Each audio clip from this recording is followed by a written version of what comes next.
Hi there. Today we're going to explore the plot of the 2009 film, Afterlife. Anna Taylor wakes up next to her boyfriend Paul, toward whom she has recently begun to feel an inexplicable indifference.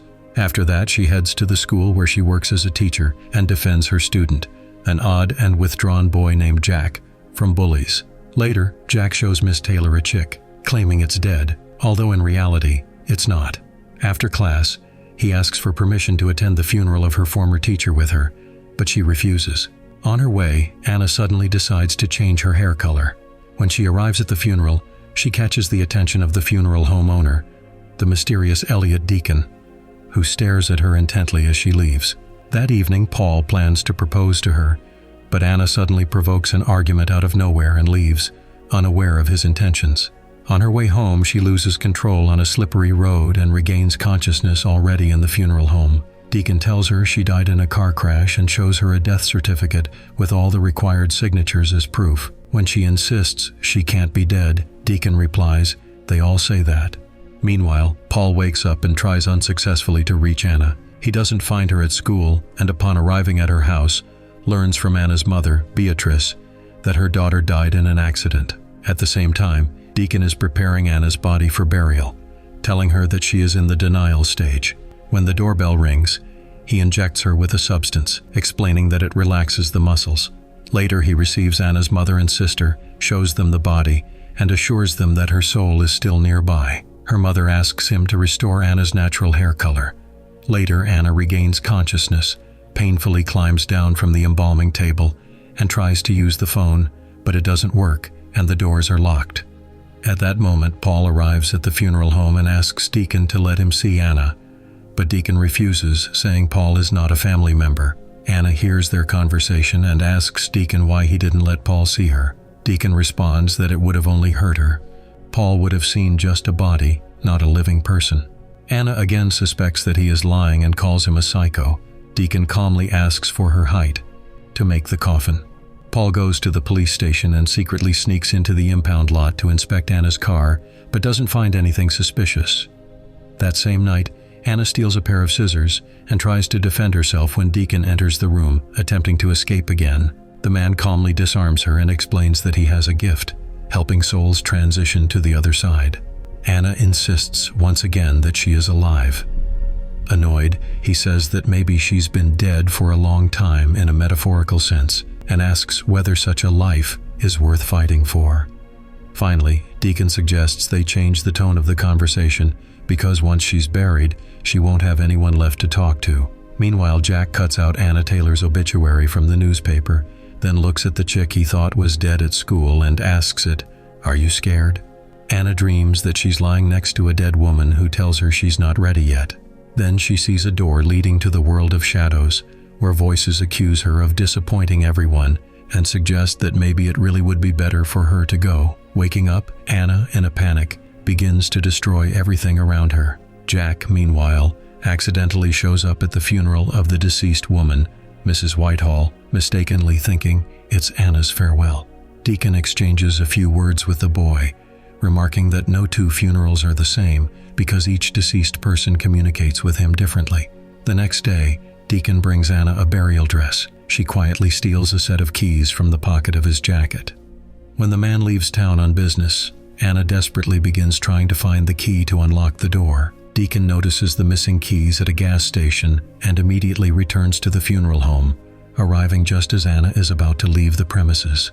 Hiding from him, she finds a phone in one of the rooms and calls Paul, but he, thinking it's a joke, hangs up. Deacon tells her that now she can communicate only with him. As proof that she is dead, he shows her a mirror where Anna sees her reflection as a pale, withered person. This scene is witnessed from outside by Jack. Afterward, Deacon wipes away the trace of her breath. Paul goes to Anna's school to collect her belongings. In the hallway, Jack approaches him and says that yesterday he saw Miss Taylor in the window of the funeral home wearing a red dress. Paul doesn't believe the boy and even raises his voice. At that moment, Deacon is talking to photographs of the deceased until the police arrive. But the officer turns out not to be an investigator, but the brother of one of the deceased, Vincent. While inspecting his brother's body, Vincent notices the teacher's body as well. Meanwhile, Jack skips school and goes to the funeral home, trying to talk to the dead. Deacon catches him doing this. He tells the boy that he has the same gift as Deacon and promises to teach him how to use it.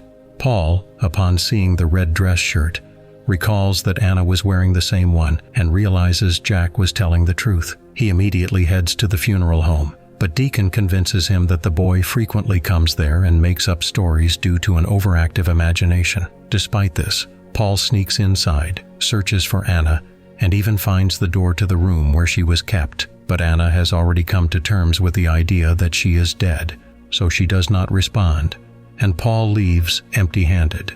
He turns to his acquaintance, police officer Tom Peterson, telling him that the boy saw Anna alive and that perhaps she was the one who called him. In response, Tom shows him the autopsy report, but admits that the examination was done superficially. However, Vincent, who is present during the conversation, confirms that he personally saw Anna's body and assures Paul that once he sees her at the funeral, all doubts will vanish. On the final night before the burial, Anna confesses that her entire life felt meaningless and that she was never able to change it. Deacon asks what she would do if she were given a second chance. When she cannot find an answer, he opens the door, as if offering her to leave. Anna walks toward the passage but stops at the very threshold. Then Deacon remarks that she fears life more than death. On the day of the funeral, Jack arrives at the cemetery. Deacon tells him that the teacher's place is here now, and not only because of the accident, but because there was nothing left in her life. She became like those who wander the world aimlessly, taking up space meant for those who truly want to live. He even offers the boy to help him. At the same time, Anna asks Deacon for a mirror to look at herself one last time. Seeing the trace of her breath on the glass, she realizes that she is alive. But the man again injects her with a sedative and, in that state, presents her to her grieving relatives. Paul comes to the funeral and finally leaves her an engagement ring. He approaches Deacon, but the latter is already burying the coffin.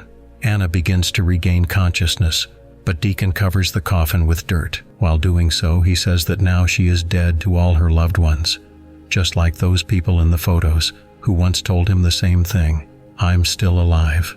At that moment, Jack buries the box with the chick, saying that it will be better this way.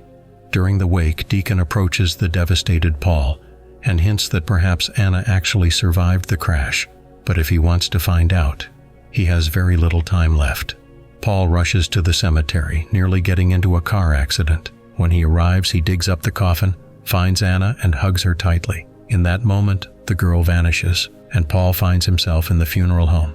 Deacon explains to him that Paul died in a car crash on the way, and when Paul says it can't be true, Deacon calmly replies, "They all say that to me."